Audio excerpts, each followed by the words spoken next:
Cześć, tu Rafał z RAV Service. Dziś chciałbym przedstawić customowy rower zbudowany na chromowo-molibdenowej ramie angielskiej marki On One. Prezentowany model to MTB o nazwie D-Den.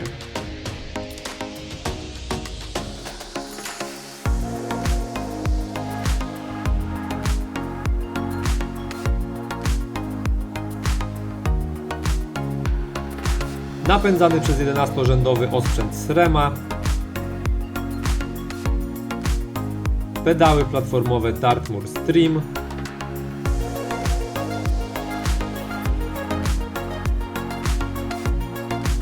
kokpit składa się z kierownicy Rental Fedbar przymocowanej do mostka Octane One w kolorze Petrol, hamulce SRAM White.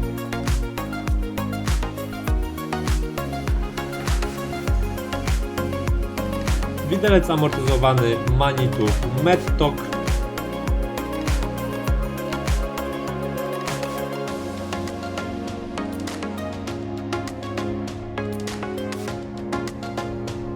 siodło WTB Deva oraz dropper Kindshock,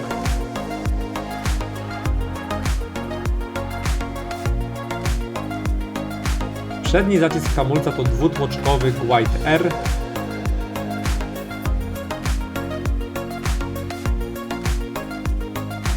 natomiast tylny czterotłoczkowy White RS.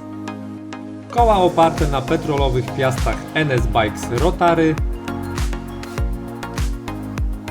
obręcze NS Enigma w rozmiarze 27,5 oraz oponach WTB o szerokości 2,5 cala. Sekcja komentarzy pod tym filmem tradycyjnie jest do Waszej dyspozycji. Napiszcie, jak Wam się podoba ten rower i do następnego.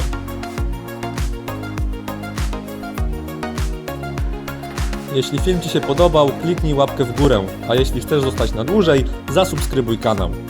Zachęcam do wsparcia na portalu Patronite oraz odwiedzenia mediów społecznościowych. Szczegóły w opisie.